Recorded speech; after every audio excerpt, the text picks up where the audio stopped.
మీరు చూస్తున్నది కాకినాడలోని ఎన్టీఆర్ బీచ్. దాన్నే ఒకప్పుడు వాకలపూడి బీచ్ అనేవారు.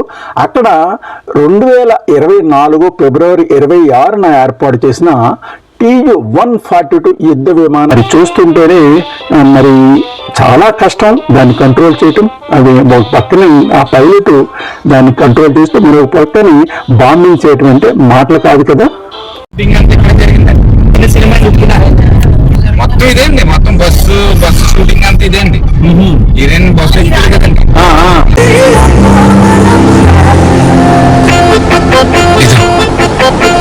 ఇదేమైనా స్కూటీ అనుకుంటున్నావా?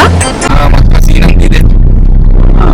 పవన్ కళ్యాణ్ గారు ఇక్కడికి వచ్చినప్పుడు కూడా చెప్పడం జరిగింది, ఇక్కడ భూమి కోత జరుగుతుంది, దీనికి తగిన చర్యలు తీసుకుంటాము అని చెప్పి. స్నేహసుమాలు @SVKP college Penukonda Andhra Pradesh BA 1979-82 batch వారి యొక్క తర్వాత మజిలీ ఎక్కడికో చూద్దాం రండి.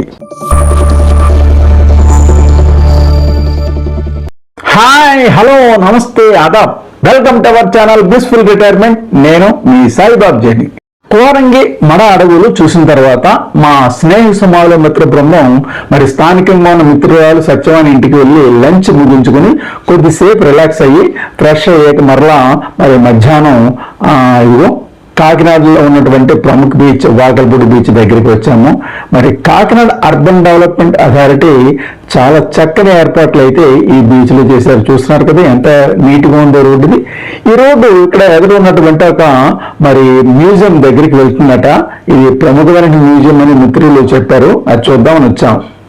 ఇదిగో ఎన్టీఆర్ బీచ్ రోడ్డు ఉన్నటువంటి TU-142M aircraft museum Kakinada urban development authority అనే బోర్డు.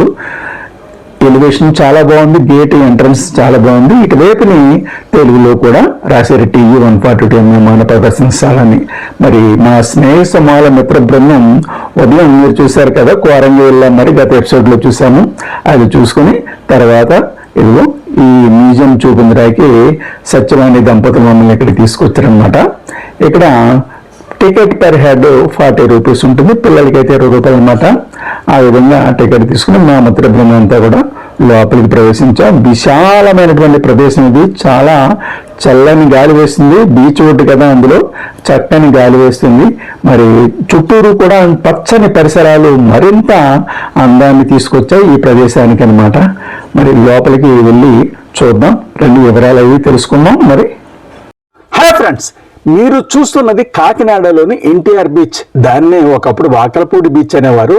అక్కడ 2024 ఫిబ్రవరి 26న ఏర్పాటు చేసిన TU-142 యుద్ధ విమాన మ్యూజియం ఇది.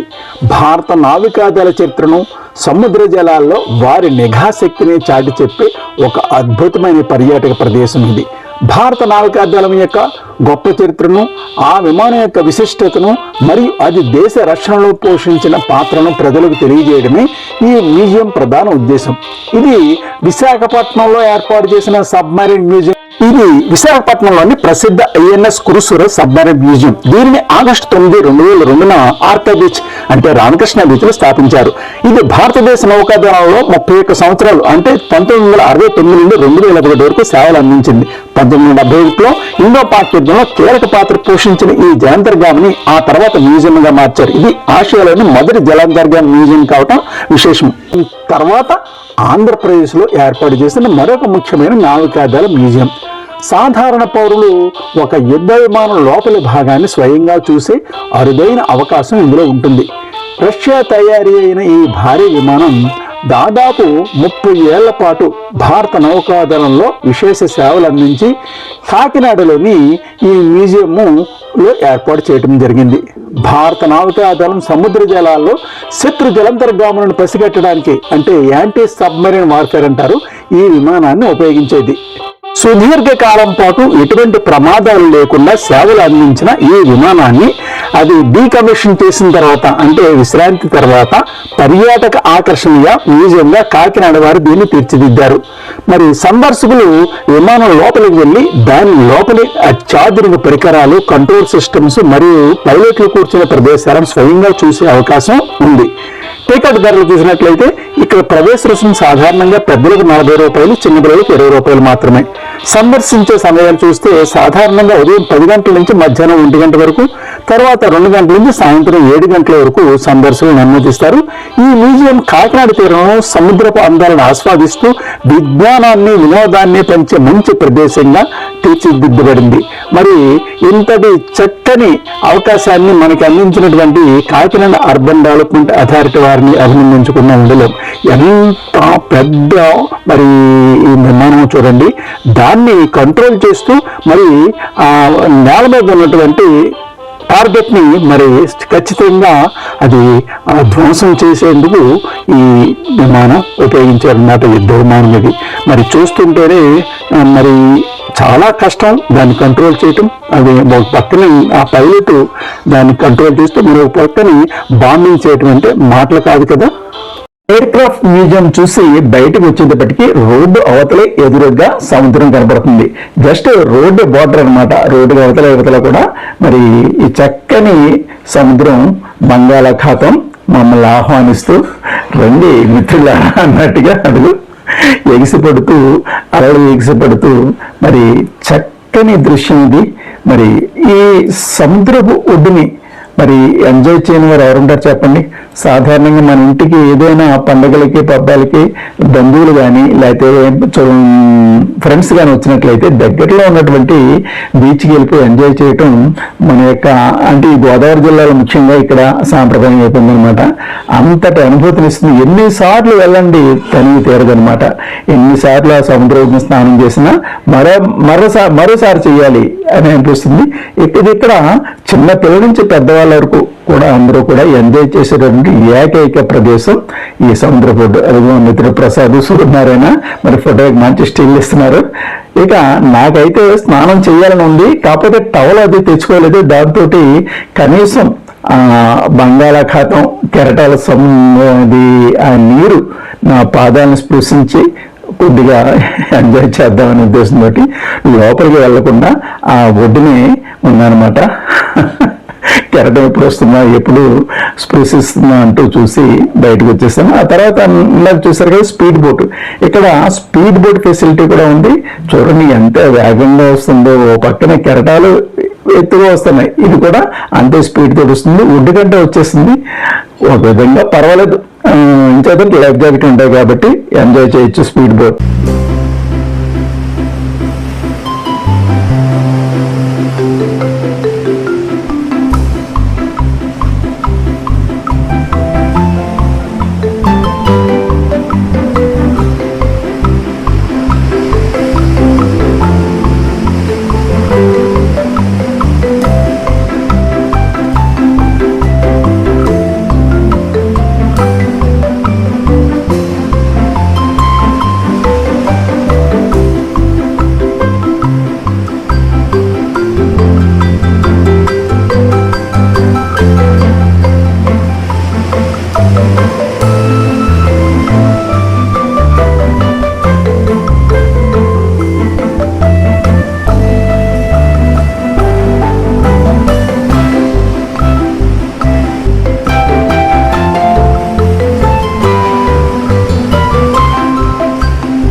చూశారు కదా మా స్నేహ సమాల మిత్ర బృందంలోని ఆడపడుచులందరూ కూడా ఆ సముద్రపు కెరటాలు తమ పాదాలను స్పృశిస్తూ ఉంటే ఎంత ఆనందించారో. వారేంటండి మేమేంటి ప్రతి ఒక్కరూ సముద్రం ఒడ్డునటువంటి ప్రతి ఒక్కరు కూడా ఎంతో ఎంజాయ్మెంట్ చేస్తారు అన్నట్టు. ఇక్కడ శాండ్ బెగ్గి కూడా ఉందండి. అది దాన్ని శాండ్ రైల్ అని కూడా అంటారు. ఈ లెవెల్ ఎక్కడానికి ప్రయత్నిస్తున్నారు. రండి చూద్దాం విశేషాలు.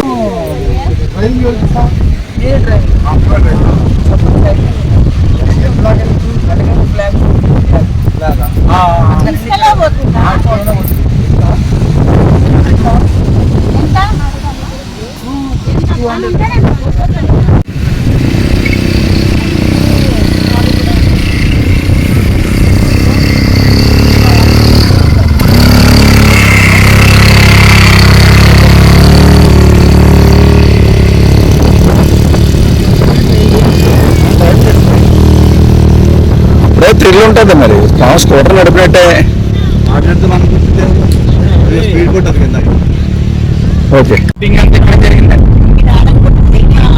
సినిమా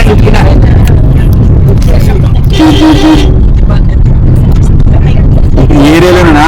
మొత్తం ఇదేండి, మొత్తం బస్సు షూటింగ్ అంతా ఇదేండి.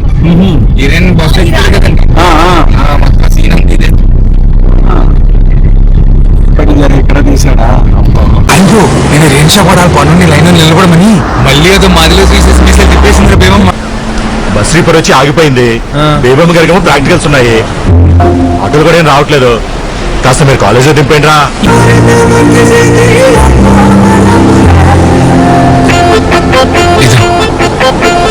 ఇదేమైనా స్కూటీ అనుకుంటున్నావా? నువ్వే తీ.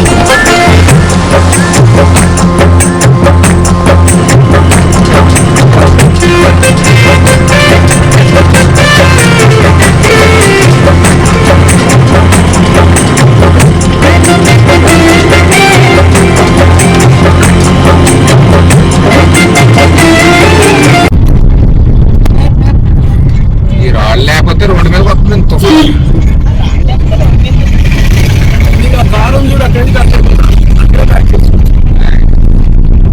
ఎదురుకు వచ్చేసిందండి.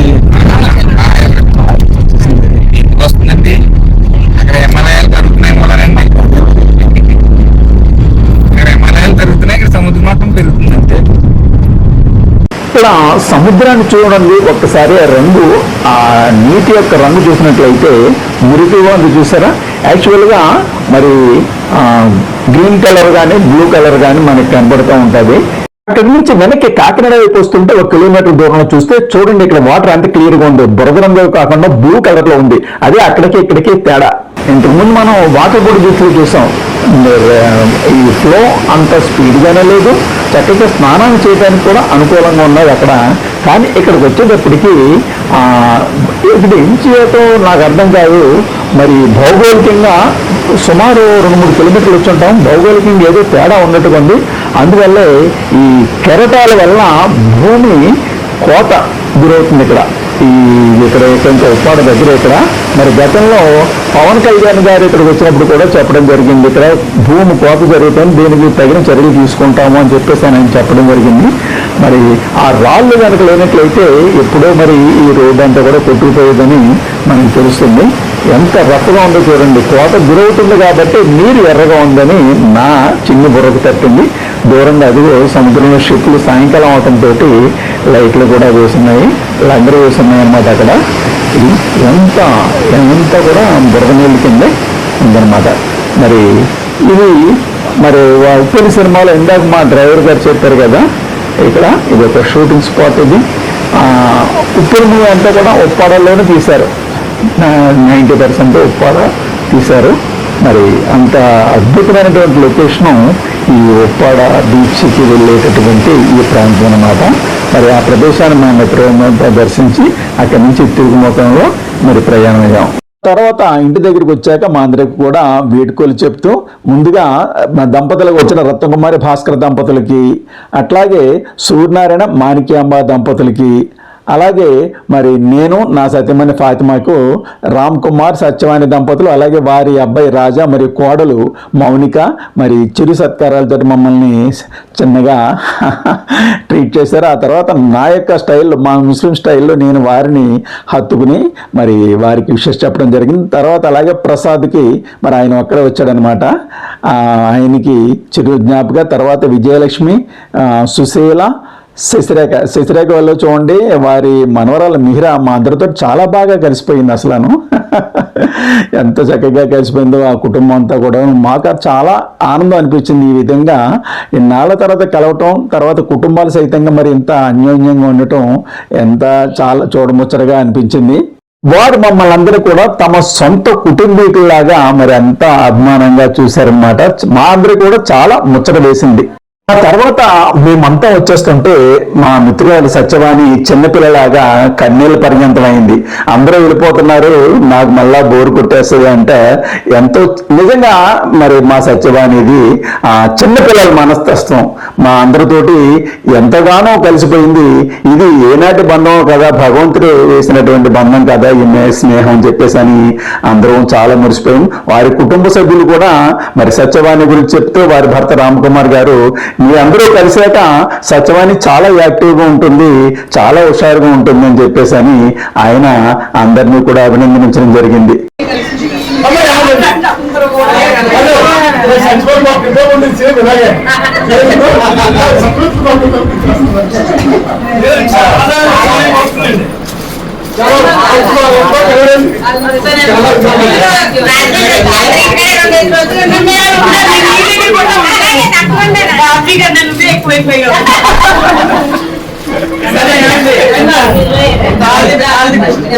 మాణిక్యం గారు కూడా అలాగే సూర్యుని గారి కన్నా మాణిక్యం